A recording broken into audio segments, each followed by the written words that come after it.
All right. Looks like I'm live. All right. We are live. Boom shakalaka, everybody. What is going on, crypto family? Man, What's up? it's damn good to see you, my brother. Yeah, Damn good right to see on. Been a you. Yeah. while. You were looking in super high def today. Is that better? Yeah, I got the we got the new, what is it, Logitech right here. We've had it, at the other computer at the house, but we never used it. So just brought it here to the studio and tried to figure out how to make it to where it doesn't autofocus, because that kind of gets old, where it goes fuzzy clear, fuzzy hmm clear. Kind of bugs people a little bit.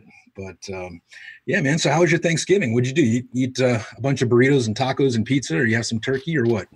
Yeah, it was pizza with a couple friends, and then watched Interview with a Vampire, and then that Bitcoin Beyond the Bubble documentary.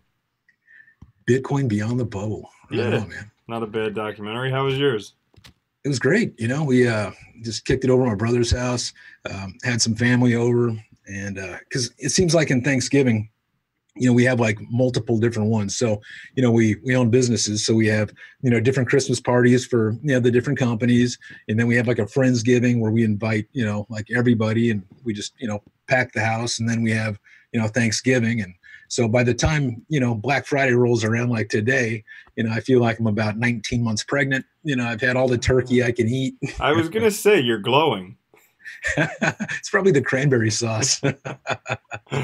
Ah, Black Friday. I get it why you're all blacked out now. Black See, Friday. Black Friday, yeah, it's like come and get it, right? You got Bitcoin 80% off, altcoins 98% off. Yeah, right? Yeah. Everything's on sale. So the word on the street is that now that you're wearing a Monarch cap instead of a Bitcoin cap, Monarch's going to take over Bitcoin. I don't know about that, man. Bitcoin will always be king.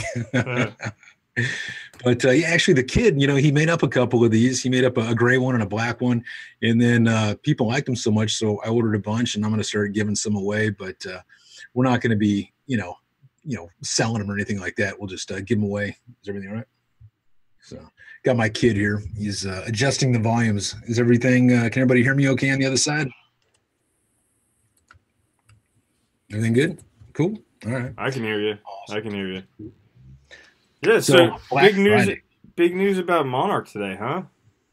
We made Reuters, man. God is good, man. That's awesome, dude. Yeah, it was that was pretty cool to wake up and see Monarch and Reuters.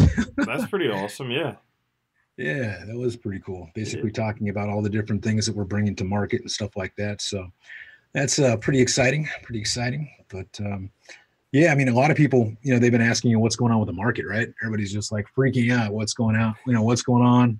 Is it you got the suicide prevention hotline like you were saying earlier? We Yeah. should We'll scream. just put that down below the screen.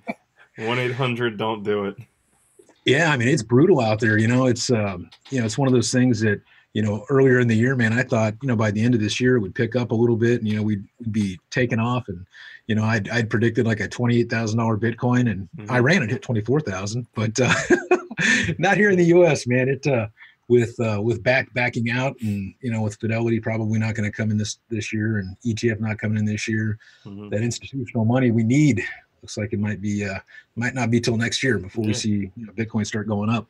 Tom Lee from Fundstrat is still holding his $15,000 by the end of the year prediction. Hey, well, good for him, man. But I'm a realist, and I can admit when I was wrong. So, the thing is without institutional or big money coming in, I don't see how you're going to get the volume, how you're going to raise the market cap, how everything's going to go up. So, right now, I don't see that happening right now. hmm I definitely know that blockchain is the future, crypto is the future. We're definitely going to be seeing plenty of gains in the future. But in the next month and a half, without all the big players coming in, I don't know.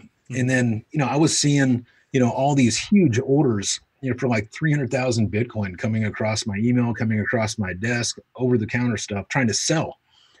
So that kind of indicated to me that we're actually going down. So when everybody was trying to sell, this was like a week ago, and you can see the dump, right? So I hmm haven't been seeing those buy orders come in yet. So when those start coming in, then maybe we'll start seeing it come up, but that's probably won't be till January. It looks like now, man. Yeah. I don't know. What do you Well, I mean, it's pretty crazy. I had that live stream with the miners probably like, I don't know, a month or so ago. And so for them, it's roughly, they're in the US, but it's roughly like $5,200 to make a Bitcoin in terms of energy, hard costs, things like that. So, you know, miners can only sustain mining at a loss for so long. Like they say probably like 6 months or something.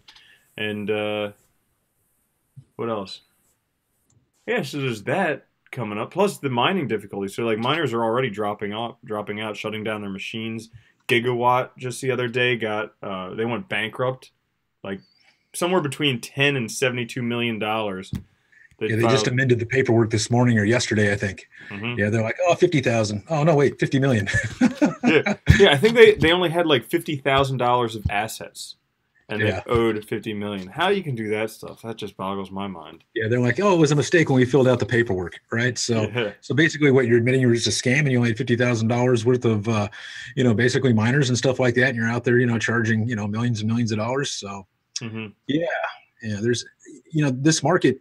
The people that, make it through it, the people that, hold on, the people that, believe in the future and are just after, like quick gains and, buying something that's just going to pump overnight like we saw in 2017. I think they're going to see, a different landscape next year. I definitely do. I think there's going to be winners and losers and, all the stuff that's been going on right now, man, with, with backing out, with the Bitcoin Cash, Bitcoin, SV, Bitcoin ABC, whatever you want to call that stuff. Yeah.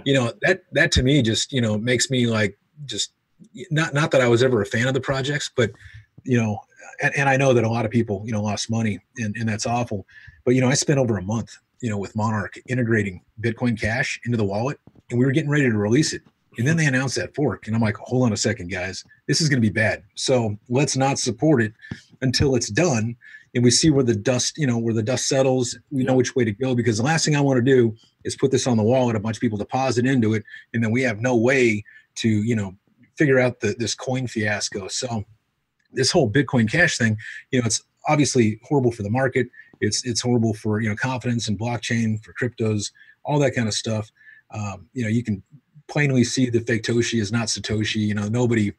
Nobody that has followed Bitcoin or read into it or knows how it got its humble means and starts would ever believe, in their right mind that Craig Wright is Satoshi with the stuff that was coming out of his mouth, man. So, but no, that really upset me too when I wasn't able to support Bitcoin Cash after spending a month of development time. That's a lot of money and time, a lot of resources and things like that. And then they announced that fork, and it's a mess. So I'm never going to put Bitcoin Cash on Monarch ever. So for people that were hoping, after all this mess, dude, I'm never going to support it. So well, I think sorry guys. I mean, unfortunately, it didn't look too good for the whole ecosystem, what went on with Bcash, ABC, and Satoshi's vision. It's kind of just a pissing contest between Roger Ver, Jihan Wu, and Craig Wright.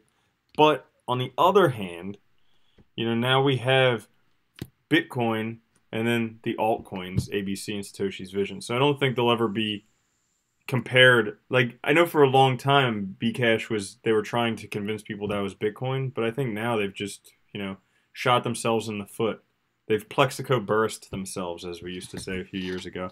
So yeah. Yeah, no, it's bad for the space, man. It's already hard enough trying to get people into blockchain, and then when they tune in and they see all this stuff, and it kind of scares Wall Street. It kind of scares some of the big money. It kind of scares some of the tech buffs, and they're like, man, is this guy really Satoshi? Would he really do that to his own coin? Why would he do this? Why would he do that? And it was just scare tactics. I mean, he couldn't even beat ABC, but the fact of the way it all unfolded and stuff like that, it's not good for the space, man. They could have handled it a lot different. And at the end of the day, it's just an inferior product anyways, man. We all know where Bitcoin's going to be in the next year or 2 years. They have the smartest people behind it. They got the best devs. It's the OG, man. It is the king. So that's why I just dumped all my Bitcoin trash and just turned it into Bitcoin. I'm like, screw it. Yeah. So and that documentary I was watching yesterday, like one of the things, Eric Voorhees was in it, and he was talking about how like one of the things, or maybe it was Tone Vays who made this point. He was also in it, but he said that like one of the things that makes Bitcoin so valuable is that it's got the best developers in the world working on it. These are guys who have left giant companies that they work for, or they just do it on the side, and they're working to develop this ecosystem. So, No, you're right. I mean, they got, the best and brightest working on it, man. And most of them are in it all for the right reason. When you look at Bitcoin Core, these people aren't, they're not out there really to make a name for themselves, right? Mm-hmm. You can see the early people that did that, the Roger Bears and people like that, they split off. But the people left behind are, kind of the purists and some of the hardest working people, some of the smartest, the best, the brightest. And so you can definitely tell Bitcoin does have a solid future ahead of it.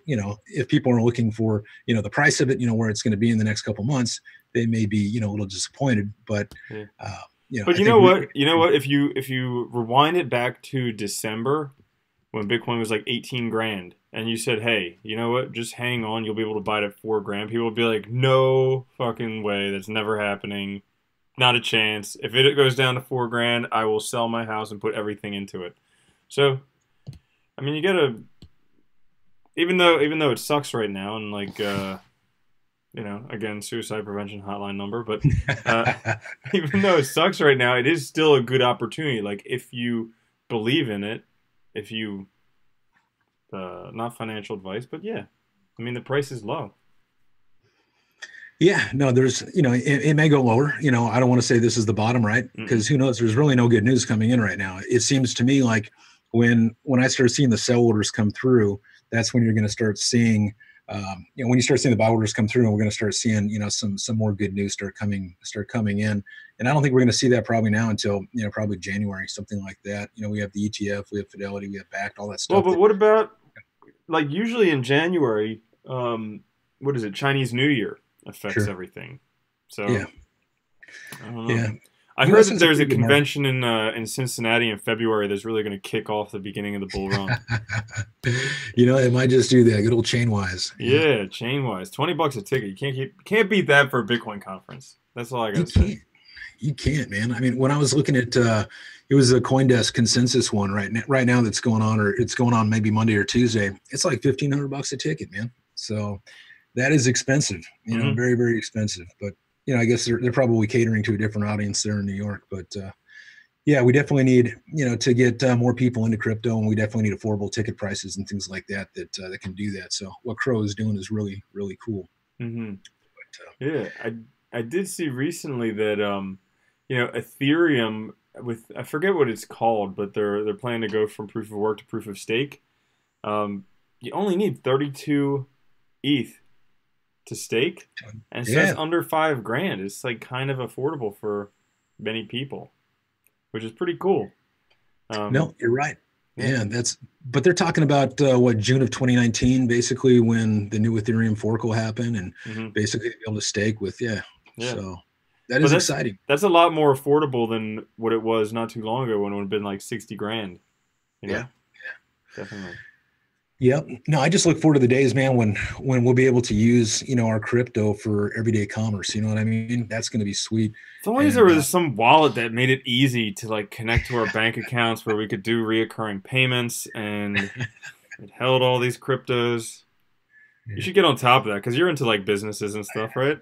I think there's somebody doing it. Yeah. So, but we definitely need a stable coin. Like Lynn, she just was talking about how we need a stable coin on the ready, but we definitely need a stable coin, because that's one of the things we've always talked about is nobody wants to spend, $5 of Bitcoin today for a sandwich. It ends up being worth, 50 or 500, next month. So I've heard about the $300 mattress. I won't say who, but it's someone that I've spoken with that bought a mattress with Bitcoin, and now it's worth $300,000.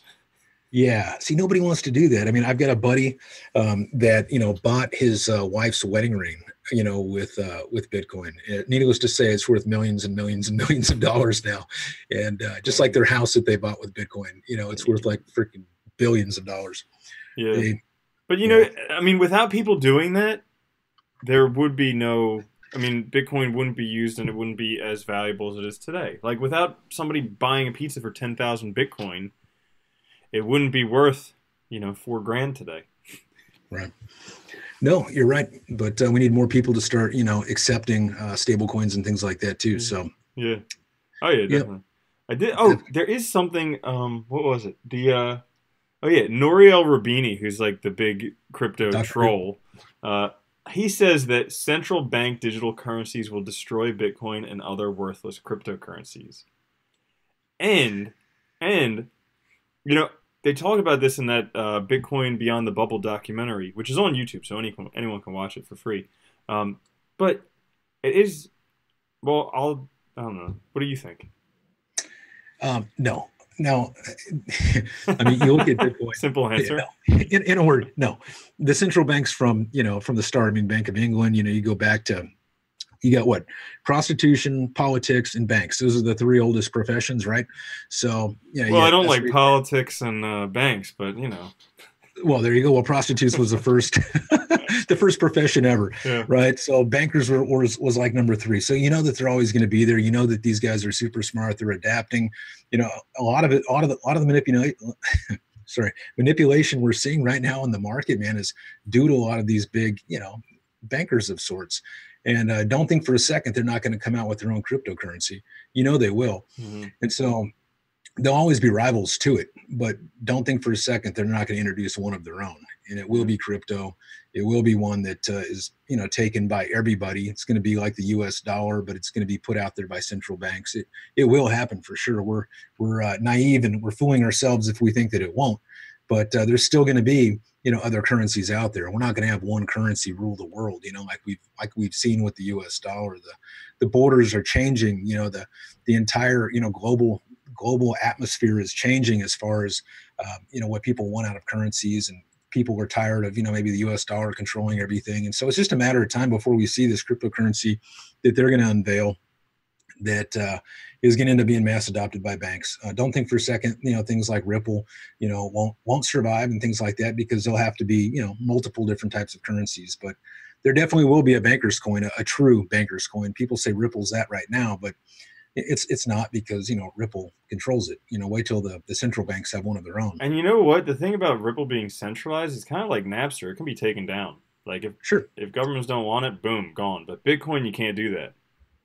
Yeah. And same thing with Ethereum. Yeah, I mean, you just keep forking it, right? Mm-hmm. So no, I think we can agree, man. Blockchain is definitely the future. It's just nobody really knows, and everybody's just speculating. I don't care how smart somebody is, and they get up and there's some authority figure and they're well respected, and they've got a whole bunch of paper degrees on the wall, and everybody just just hangs on every word that they say.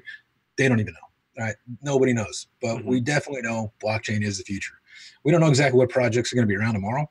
I can tell you right now that when you look at CoinMarketCap and you look at the rulings that just came through with like Airfox and Paragon and Ether Delta, and then the 8 from Colorado that just got dropped. If you go through and you look at CoinMarketCap, most of those are going to end up, possibly getting fined, delisted, or go the way the dodo, just go out of business if the SEC really clamps down on people. So that's something people need to look at too when they're looking at investing. I did a tweet about a week back or something like that where I kind of broke down what's happening in the market, at least my opinion on it. And people, when they're buying cryptos, or even when they're buying the dip, you know what I mean? They still need to make sure that they're buying a crypto that's going to be there next year, right? There's so many of these crypto projects that haven't even put out a working project, a platform, haven't released their tokens or coins, anything like that. And to be honest, they're probably, a lot of these ones aren't even compliant with the SEC. And so they're really worried about becoming a security. So a lot of these really big blockchain projects that you've seen that have raised just huge sums of money that haven't put their tokens or coins out there yet, you better believe, man, their legal is telling them, hey guys, look what just happened over here. There's a good chance that we might be in some trouble too. If we put this out there, we may be in some trouble, guys. Well, as of right now, the only ones that the SEC has said is not a security would be Bitcoin and Ethereum, right? Yeah. And then I guess any like code fork of Bitcoin or chain fork, I guess. But yeah. Yeah. But, there's so many things that we just don't know, right?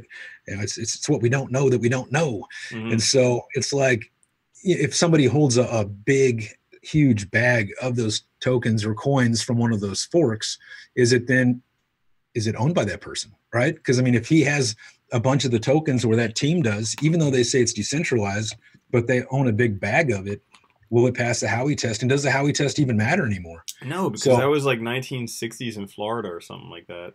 Yeah, oranges, derivatives, all that good stuff. Yeah.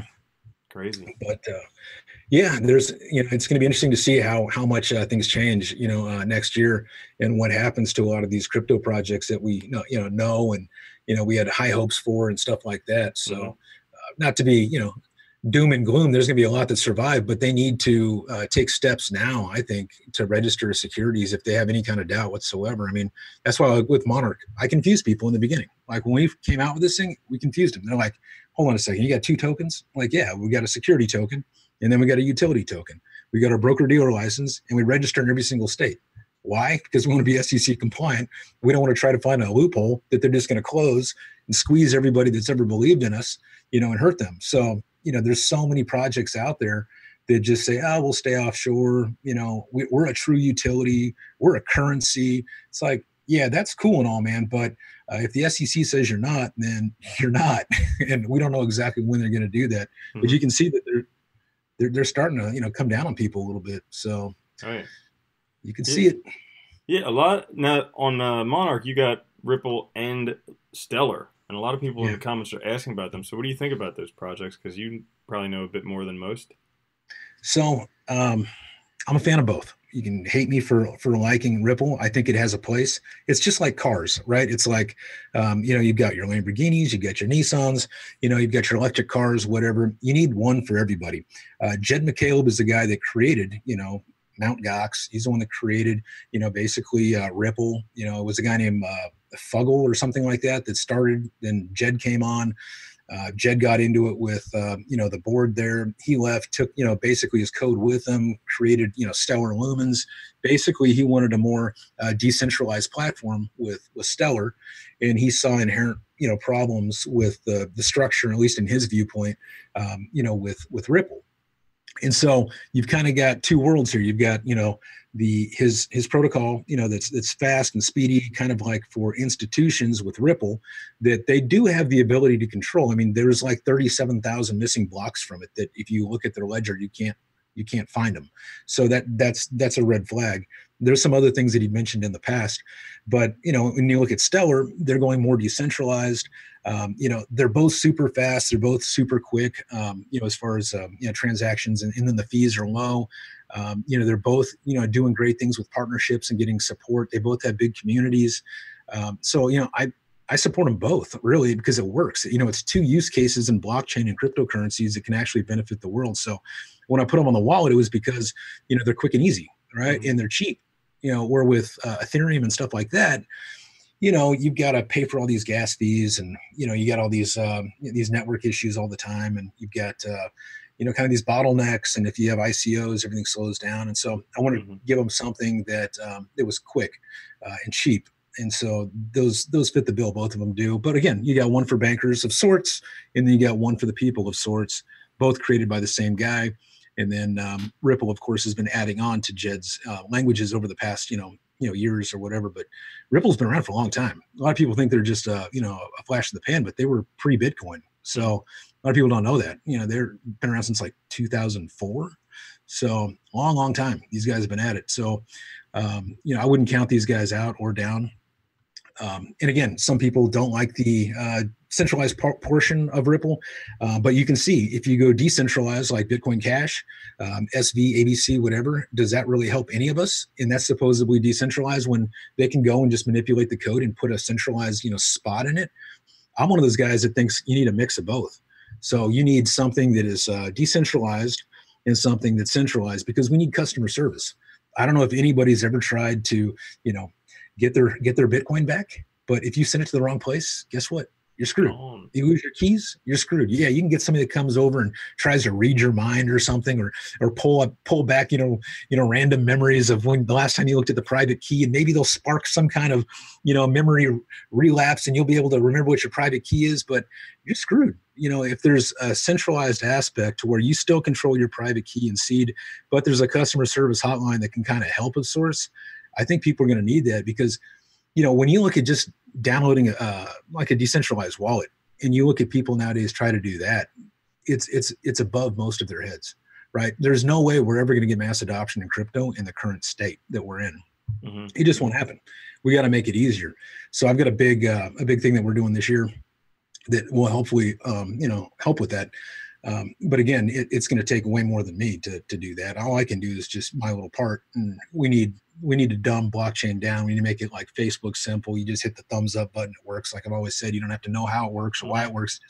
It works. And that's what we need, man, in blockchain. So, yeah. But we got a little ways to go, I think. Right on. Right on. Yeah. And that's what happens now when the markets are down. That's when all the development, the technological revolutions take place. You know, yeah, no, you're right. Yeah, no, you're definitely right. During the bull runs, it's just all promises and white papers, you know? Exactly. Yeah, good old white papers, right? How many times did people invest just because some YouTuber said this thing's going to go up, and so everybody dumped their money into it, or the white paper looks good, right? And it's a complete copy of somebody else's white paper. So yeah, I think those days are probably done for a while. But the next big wave that's coming in is definitely going to be, I think, security tokens. Mm-hmm. Going to be people that are trying to, basically adhere to the SEC and realize that if they want to create something lasting and something that creates value and even profits for them, that they're going to have to play by the rules. And so they're going to need security tokens. They're going to need platforms to launch them from. They're going to have to come out with a way to allow people that are just everyday people to invest in things like that. Otherwise, it doesn't do anybody any good. If it's just the same, rich people getting richer, then what's the point, right? That's stupid. So a lot of these STOs and whatnot, they're just for accredited investors. And so that's not going to get that retail mania that the people want, like we had in December of last year. You know what I mean? Where everybody buying in. So STOs, man, that's definitely the thing that I think we should all be watching right now and looking to see who's doing it right. Companies like Swarm and Polymath, sorry, I partnered with them, but they know what they're doing, man. Yeah. They're smart people, right? So things like that. And the platforms that we haven't seen, they're going to be coming out. Got to figure out how the average person can get, behind stuff like that. Because think about it. If you get a bag of, utility tokens that offer no claim to anything, they're basically just glorified gift cards that allow you to, spend money on somebody's platform. People aren't in crypto right now to do that. They don't really care about, having a gift card for some company. They want profits, right? They want to speculate, right? So if they're going to do that, then they want to invest in something that's actually backed by something, right? Because then you have a real chance of appreciation. If you're buying, an STO or some kind of security token that's backed by, a Manhattan apartment complex or, a part of a company or something like that, and that company does well, then, the security token goes up. And we got to find ways for people, to get, behind, solid stuff like that. And then have a stable coin that people can actually use to purchase things without, the fear of losing all their gains, right? True. Yeah, definitely. So, yeah. So get some questions over here. What we got? All right. So let's see here. People are selling their stops now. Somebody asks, if you use cold storage for your Bitcoin, how do you set up stop losses for if Bitcoin fails? That you can't, as far as I know. You kind of have the choice over cold storage and safety or setting up stop losses and keeping it on exchange. So like with keeping anything on exchange, it's risky, and but you have to weigh the risk reward of that. No, yeah, you're right. As soon as you put it on exchange, they have access to your private keys. So the only way to basically create a stop loss is they're controlling your crypto. You just basically set the price at which, when it hits, you dump it. So one thing that I have done that's worked fairly well, as long as the market's not going sideways, is just using the MACD to go back and forth between Bitcoin and stable coins. I made a few videos about it, so you guys can search that up. Just look like Crypto Love MACD Trading, and that's MACD, and yeah, it talks about it. But it is something where with cold storage you get safety, but you got to keep it in Bitcoin. You can't put it in stable coins. So right now, are you still investing? Are you still using? No, I was hacked this past weekend. Every account I have is locked. I've had that happen twice. So Yeah. I had it happen on AT&T and I had it happen on T-Mobile. And I have every safeguard in place too, to where, they can't just call up and say change things. I had PIN numbers, 2 forms of ID, a certain place they have to go. It has to be in person, all kinds of stuff, But the main thing is only inexperienced people would put money on their phones, or allow these hackers access to any of their funds. Using 2FA on your personal phone is a bad idea. Using, any kind of hot wallet that's attached to your phone or your phone number that you use every day is a bad idea. People that do that, they need to stop. So that way, when people do get hacked and they do get their SIM card, swapped, or, of course, illegally, when it's stolen, it limits them to what they can do, right? They can maybe try to brute force, maybe your Twitter, or maybe your Facebook, or maybe your emails. But as far as your crypto, there's no way they can get that, because it's completely, on a different device, offline. Just like, I used to give away nanos and treasures on my channel, and I stopped doing it because people just wanted cash. But, it became such a pain in the ass, man, trying to, like, if I would put, say Bitcoin, for instance, on one of my nanos, and say I did it a year ago, and then I needed to get to it really quick for, say, a fork, or to, sell it, or maybe to buy more, or whatever. If I needed to get to it, I had to do like 1 to 3 different updates on the device. So I'd have to, change my web browser. I'd have to delete the different, coins from the actual wallet itself, then reinstall everything and pray to God that I remembered my seed just right. Because guess what? You got to put those 24 words back in it again, and pray to God that everything's there when you come back. And anyways, it just kind of scared the hell out of me. So I was thinking, why am I doing this, man? I've got, a bunch of crappy old phones. I just put the Monarch wallet on it, transfer stuff to it, pull out the SIM card, turn off the Wi-Fi, throw it in the safety deposit box here at the bank, or wherever else you want to put it, and you're done with it. And so that way, if you need to get to it or whatever, you just turn the freaking Wi-Fi on and send it. And so, another plug. Sorry, guys, but these are things that that have directly affected me, and so that's why I try to give solutions, because it's things that have happened to me. So the 2 hacks that happened to me, that happened to you, sucks. Yeah. But don't leave your 2FA, man, on there that you use for the exchanges and stuff. Oh yeah, yeah, definitely.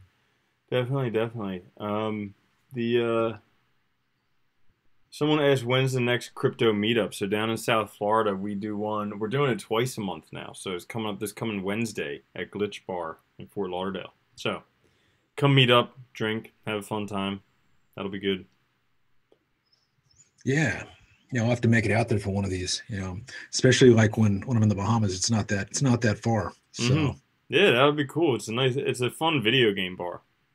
Tons of like old arcade games. They have all the old systems there, and they have a nice selection of beers. And there's a surprising number of women who show up at the bar. So it's win-win. Who would have thought, right? Yeah, right. Crypto cruise, never again. Crypto Fiend was asking if I'll have a crypto cruise. No, not again. Not again. I was looking forward to seeing you this month, man, at the, or was it next month? It was at BWC or whatever it is right there. It's supposed to be there in Hollywood. Some part of Hollywood. There you go. Yeah. I was looking forward to that, but they canceled that one too. So. I think there's probably still BTC Miami in January. And then apparently with Art Basel down in Miami, there's also like a Bitcoin blockchain type thing associated with that. So I'm going to see if I can check that out. Yeah. Very cool, man. So, right now you're not buying anything. You're just, because you're locked out of the exchanges. You're not doing any kind of trading, any of that kind of stuff. Right now I'm sitting on the sideline. Yeah, pretty much. Yeah, I need to unlock those exchanges, but I haven't been like, because somebody still is trying to brute force all my accounts. So I'm just like, okay, fine. I'll just give it time. And they're still trying? Still trying, yeah. Yep. Yeah, so I don't know. You changed all your passcodes to yeah. everything? They're like ridiculously long, and they're not going to figure them out. So it's just an inconvenience. But I figured, like, from the first time I made a video on YouTube, I'm like, I'm going to get hacked, so I might as well just be as safe as I can. Yeah, I mean, there's some really, really smart hackers out there, man. I don't even know how many attempts on me, but it comes I guess it comes with the nature of the beast, right? So you just got to keep everything offline. Don't leave anything on your phones. Basically just make stuff as safe as you can. And at the end of the day, it's probably not worth anything now anyway. So they're just wasting their time. They're better off going and robbing somebody at an ATM. Right? Yeah, definitely. Yeah. But anyways, man. So what are the peeps in here saying, man? What kind of questions you guys got for us? Hit us with some stuff here. Oh, it turns out that Google Trends Bitcoin interest hits a 6-month high. Yeah, that's because everything's going down. So they're Yeah, like, people "Oh are my checking God, is Bitcoin. Bitcoin dead?" Yep, pretty So much. when they were first when Google Trends was up high on Bitcoin, it's because it's like, where do I buy Bitcoin? Everybody's saying buy, buy, buy. So that's why it was up super high. And now everybody's like, oh my God, it's the end of the world. What's going on with Bitcoin? And Mm-hmm. and especially over the Thanksgiving holidays, right? Because they're having to explain to their families Yeah. all these people that they talked high about crypto and Bitcoin to, Mm-hmm. and they bought in maybe at really high levels, and now it's not. You got these people that are basically saying, hey man, what's going on? Let's look together on Google. Let's see if what you're telling me now is right. So Yep. that's probably some of that Google trends you're talking about right there. Yeah, there's also some people who are somewhat optimistic about Bitcoin, thinking there will be a bounce because of there's a double bottom on the 4-hour candles on the 4-hour charts, and then also the RSI is way oversold. Not to mention, but who knows? Who knows? Yeah. I think that the sell off was probably just like Jihan Wu and Craig Wright selling all the Bitcoin they had on exchanges, so it'll affect the price.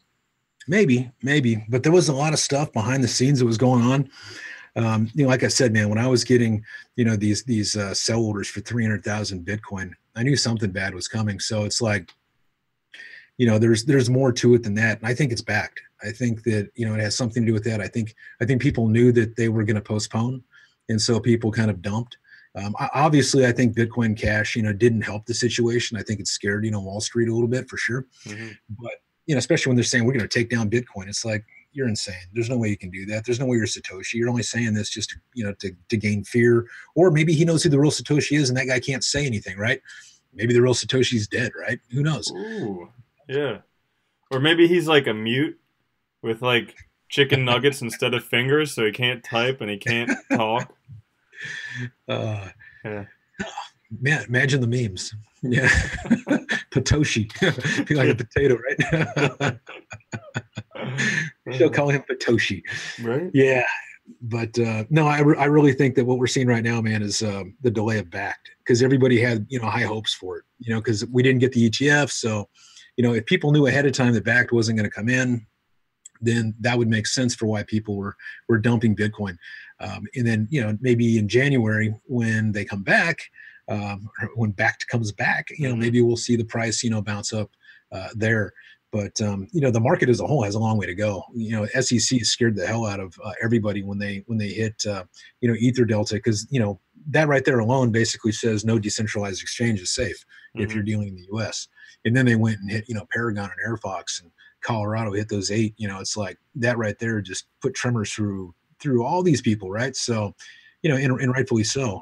So you need to be, for people that are going to be investing, they need to really vet the companies and make sure that they're following the SEC guidelines. And if they're a cryptocurrency, most likely they're going to be a security. And so that's one of the things that with Monarch, man, I've been worried about picking a blockchain, because we were going to build our own. But for the amount of money that it takes to do all that stuff, why reinvent the wheel? So we've been looking at we have a lot of options.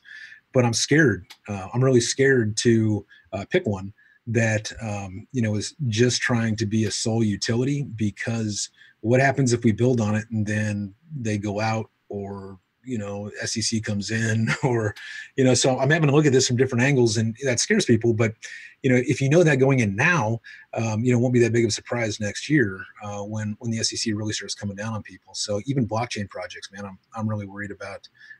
If they're just saying, hey, we're a pure utility, it's I don't know, man.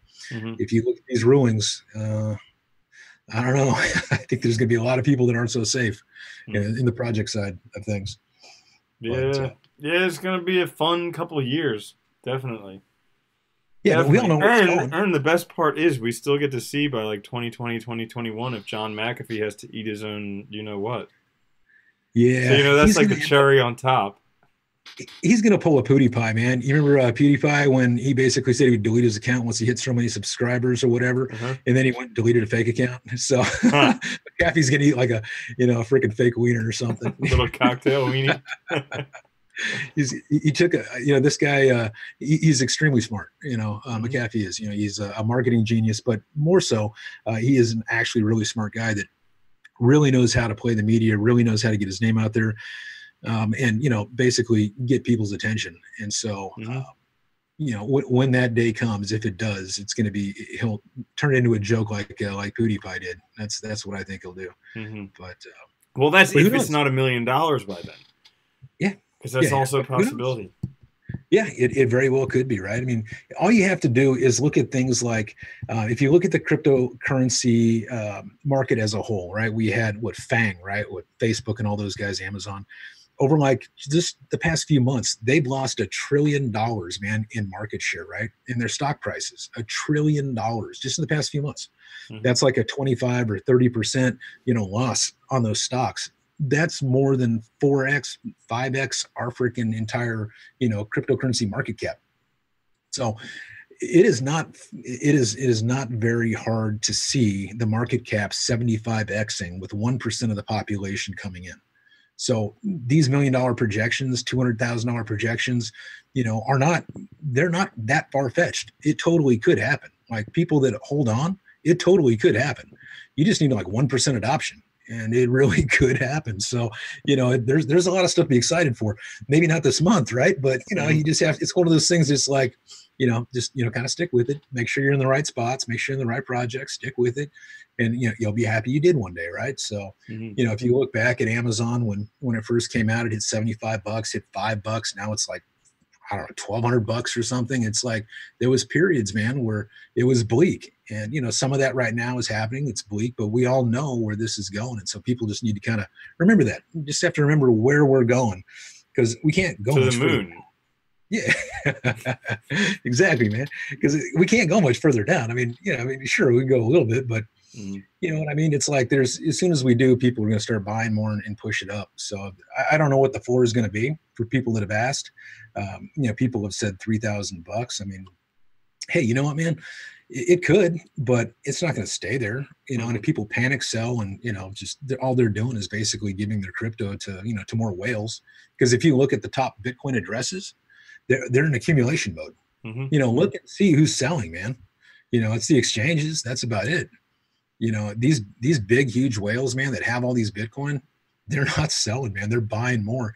And then the ones that do sell like a big chunk, it's to another whale. So, you know, it's interesting, man. I think we all know where it's going, man. There's no big mass exodus, you know, from these whales out of crypto. They're just, I think, you know, grabbing as much as they can, waiting for these financial institutions to really, you know, start throwing some capital behind it. And when that happens, there you go, to the moon. Yeah. And I think that's as good a place as any to call it.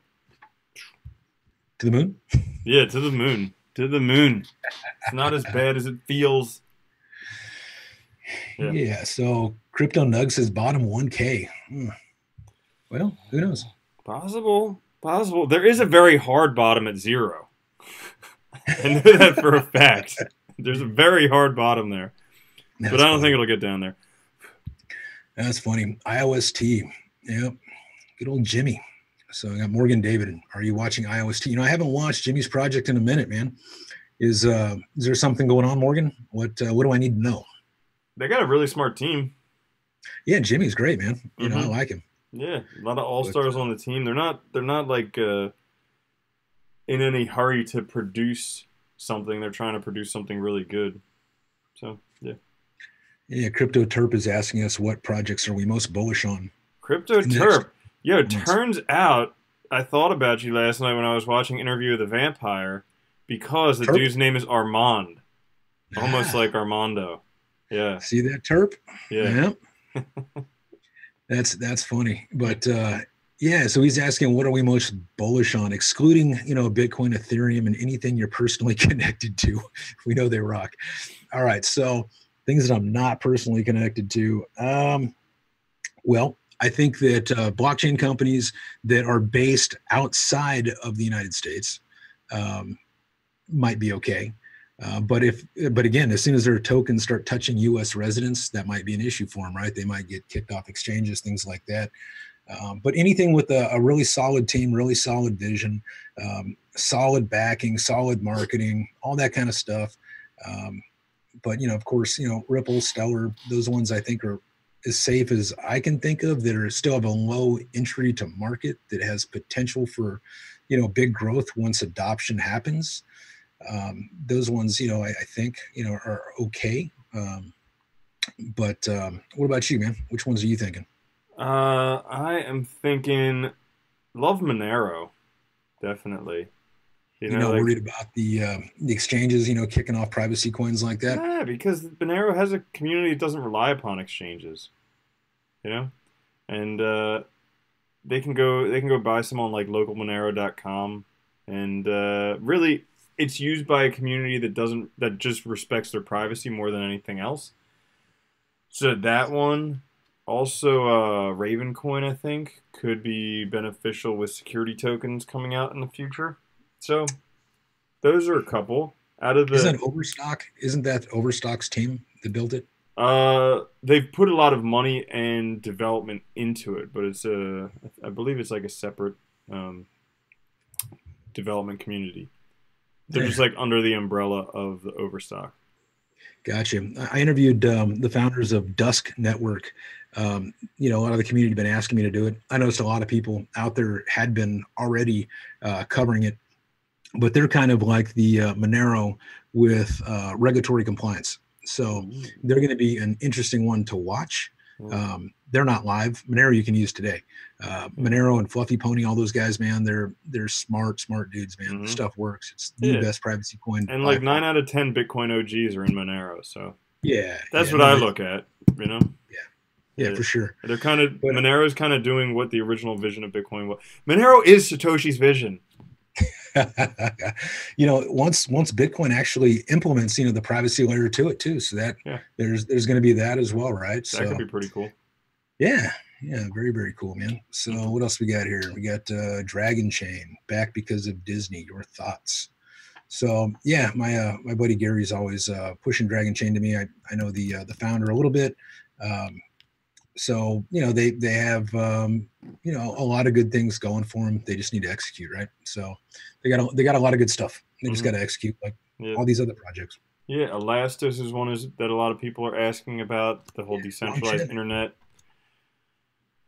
It could probably be very well. I know the guys at Elastos, man. I like them. They're good guys. They're based out of Singapore. That's another one that might be okay, right? And it was up so high too. It almost touched like $200, and now it's like $3 and something. So, well, that was like immediately out of ICO when it was that high. Yeah. It hit it though. You know what I mean? It hit it. Just like Bitcoin Cash, right? At one time, it hit like almost $9,000 or something. Just to a select few people. That's why they got that class action lawsuit, going against them right now. So yeah, right. Nulls, people are asking about that one. It's a plug and play blockchain. Seems like a good solution. Yep. Nulls. Yeah, they're asking about Siren. So Siren has their launch party this coming Wednesday in Barcelona. So yeah, they were trying to get me out there, but there's just no way, man. It's my parents' 50th anniversary, so I gotta be there for the family, man. Otherwise, I'd totally be there. I'll try to maybe do a little bit of live stream or something like that with Nimrod and the guys over there. But Siren is something that I'm excited about, man. A blockchain phone that runs on Android. It's not a whole new learning curve. It's just a fork of Android. So anybody that's got an Android phone can basically use it. That's pretty cool, man. There's going to be a lot of competition that comes out, and if Apple ever implements something like that, then then it's game over for them. But it's definitely exciting. But at the same time too, nobody's really built a phone like Siren either, to where from the kernel up, it's got all the security built into it. Everybody else is just throwing software on top of the code. So it's kind of like a wrapper of sorts. It's not the same thing. So yeah, that would be a good one. Cool. Yeah. Let's see. What about aliens? They definitely exist. Aliens, yeah. Some people say they're just angels, man. What do you think? Well, yeah, they could be. There's a book, Chariot of Gods. They talk about how a lot of religious things could be thought to be aliens or extraterrestrial life, whatever it is. But I mean, if you think about it, there's as many universes or galaxies or whatever as there are grains of sand on the Earth. It's like, how could there not be? Yeah. I don't know. It'd be naive, I guess, of us to think we're alone, right? Not to mention, have you ever seen a hairless cat? Just memes, not in person. Yeah, their skin is like really sticky. Your hand gets stuck to them while you're trying to pet them. Sounds gross. Yeah, it is. Sounds like a turkey. Yep. Yeah. Awesome, man. Let's see. Cool. What else you guys got? Encash? I don't know anything. That's like Craig Wright's thing. I don't know anything about it. Or no, is that? No. No, that's Enchain. Encash. Oh, Nucleus Vision. Oh, yeah. I haven't been paying, honestly, I haven't been paying much attention to most of the cryptos nowadays because I don't know, they just got to work and do development and whatever, and I just got to weather through this storm and yeah. Yeah, I would definitely be a little. I would almost say paranoid when investing in ICOs right now. You need to definitely do your homework. Definitely look and see that they're being compliant. Otherwise, they may just get shut down. It's going to be horrible for a lot of people, man. But I can already see the writing on the wall, man. That a lot of that stuff that we see on CoinMarketCap isn't going to be there in a year. And it's not just because they raised a bunch of money in ETH and it dumped. That sucks. And if they were holding it, say they raised, $100 million, now they're down to $10 million or whatever. And then they have such a high burn rate, paying for their team and all that kind of stuff. But then when the SEC comes in and says, hey, guess what? You're a freaking security. You need to register and you got to pay all these people back.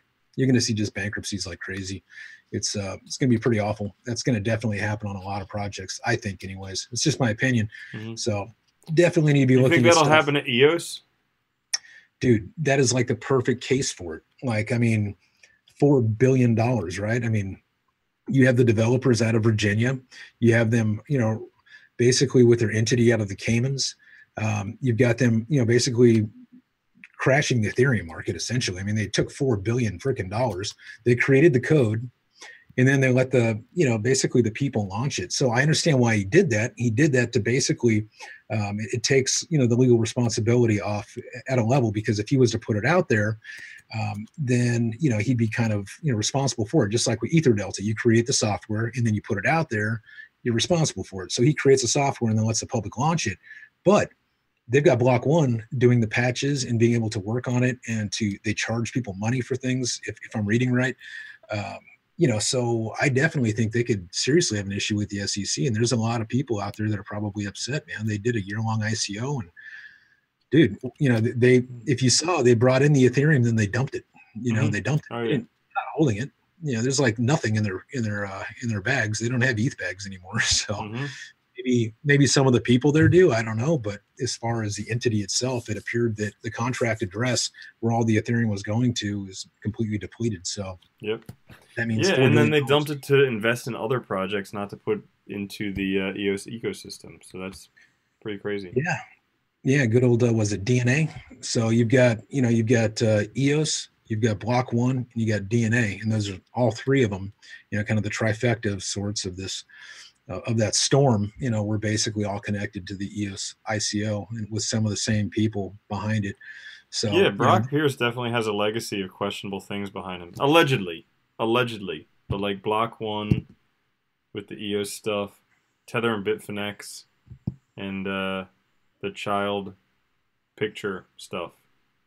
Yeah, disgusting. Yeah. But with Tether, they got that probe right now, and you saw in the press, they're like, hey, we're not accusing them of anything. Dude, when you read that stuff in the paper, I know a lot of people in politics. I know a lot of people that, that are in the press and work with the press. And basically it's the opposite of what they say, and this is just my opinion, people. It doesn't mean anything. But if you look at it and they say, hey, we don't find them guilty of anything, it's just a friendly probe, we're not accusing them of any wrongdoing. Dude, the hammer's coming down. The hammer is coming down, in my opinion. It's pretty crazy. I found it pretty crazy how Tether seems to know, like, a few days to a week before there's going to be gigantic market moves. Like, they printed, I forget how many $1 million of Tether, like $500 million. I don't remember. But right before there was a giant crash, they printed, it may have only been 70 million, but some absurd amount of Tether right before that crash. And they've done that a few times. Like, good old quantitative easing, huh? They just print money. Yeah. You know, reminds me of a government. Oh, what government is that? Oh, yeah, Federal Reserve. Yeah. Yeah, I just found out. So, like, the whole thing with the gold standard, the Bretton Woods Agreement, whatever, how U.S. dollar was like the world's currency backed by gold. So when Nixon took U.S. dollars off of the gold standard, he not only took U.S. off of the gold standard, he took every other currency in the world off of the gold standard. Meaning that there's no value behind any money except for Bitcoin. Yeah, I mean, but even with Bitcoin, you know, it's still the same because it's only perceived value. It's people believing that it's worth something. Mm-hmm. So even with the US dollar, there is nothing technically behind it other than the perceived value of the might of the military of the US, because let's face it, you know, we're a freaking superpower. So that right there is why the money is worth something. It's not because it's pegged to, you know, our real estate or to our gold holdings or any of that stuff. It's basically saying, hey, we got the bigger guns. So that's why it's really worth something. And with Bitcoin, it's the same thing. It's just, all it is code. It's just mathematics. You know, it's just basically solve problems. There isn't anything technically behind it. If you own a Bitcoin, it's not like you're actually holding the coin in your hand. You know what I mean? It's just somebody did a math problem successfully and you own a little piece of digital currency that is there, and we say it's worth something, so that's why it is. But the Federal Reserve, man, you know, with the quantitative easing now, where they just print stuff, it's scary, man. How they basically, you know, devalue our currency and things like that. And so I worry about, you know, things like, you know, they call it the DAI, you know, the Digix DAO, you know, the DAI, all that stuff. Yeah, I worry about that one a little bit too. A lot of people like it, you know, because it's backed by Ethereum, but you got crypto backed crypto, and so that scares me a little bit. You know what I mean? Mm-hmm. So, yeah. But anyways, cool. Well, good stuff. That's pretty much all the questions here. All right. People ask on a scale of 10, what's my faith on Ethereum? So I'd give it an 8. I'd give an 8 for Ethereum. Why? First smart contract. Well, not really the first. I guess you can actually do that on Bitcoin of sorts, but it has the largest, you know, community behind it, right? So largest community behind it. Everybody knows it. Great bunch of people. So I give it about an 8. You know, I can't speculate on value, but as far as longevity and the stuff that they're doing, probably an 8. Mm-hmm. Am I still bullish on Zilliqa? Yeah. Sure, why not? You know, they have a lot to prove. Everybody does, but I still like the concept behind it. So I still like the team, still like the concept behind it. They just have a lot to prove, like everybody else. Wouldn't you agree? Yeah, pretty much. That's for any project. Yeah, they just need to do stuff. Cool. All right, my brother. Well, it's always fun to catch up, man, and hang out. So yeah, until the next time, man. Yeah, keep your chin up, man. All right, cool. Peace. Oh yeah, suicide prevention hotline. There we go. Yeah. All right. Love you guys. Yeah. Catch you soon. Later, my brother. Peace. Take care, huh?